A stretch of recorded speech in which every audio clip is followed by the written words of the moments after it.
దొంగలంతా ఇప్పుడు మీ పక్కన ఉంటారా? మేము ఎక్కడ ఉన్నాం, వాళ్ళు ఎక్కడ ఉన్నారు, గద్దరు ఎక్కడ ఉన్నారు? మేము ఐక్య కార్యాచరణ కమిటీ ఎంత పెద్ద పరాలు చేసింది. ఎక్కడ ప్రజల సమస్య ఉంటే అక్కడ పోయినాం. మేము ఓపెన్ కాస్ట్ అయితే పోయినాం, ఫార్మాసిటీ అయితే పోయినాం, రైతులు చచ్చిపోతే పోయినాం, ప్రతి చోట పోయినాం.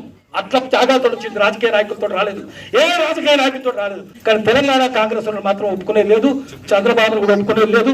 మాకు భయం అవుతుంది, రేపు మళ్ళా చంద్రబాబు గారికి గెలిస్తే తెలంగాణ ఆంధ్ర కలిసిపోతేమో, మీ కాంగ్రెస్ వాళ్ళే కలుపుతామంటే మాత్రం మాకు భయం అవుతుంది. ఎందుకంటే అటువంటి సూచనలు కనిపిస్తున్నాయి.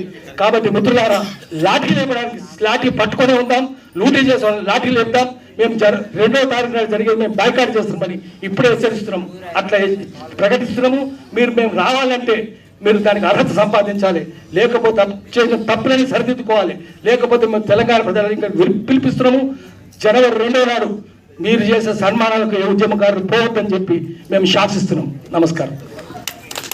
ఇలా రేవంత్ రెడ్డి గారు ఒక్క నిమిషం చెప్తా, ఒక్క నిమిషం. ఇది సందర్భం అది కాదు, సందర్భం కాదు.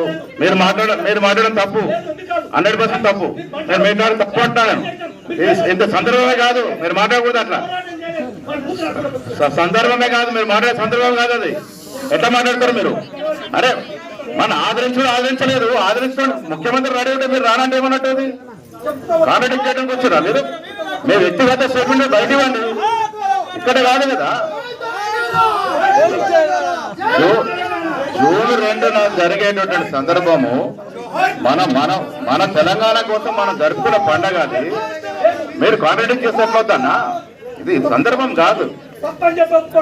ప్రతి దగ్గర ఒక్కటి వినండి, మీరు ప్రతి దగ్గర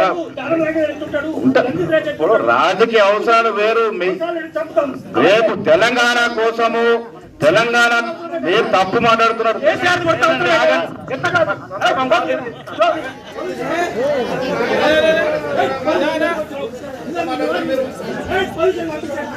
మాట్లాడతారు మీరు. రమా అక్కడ యాదగిరన్న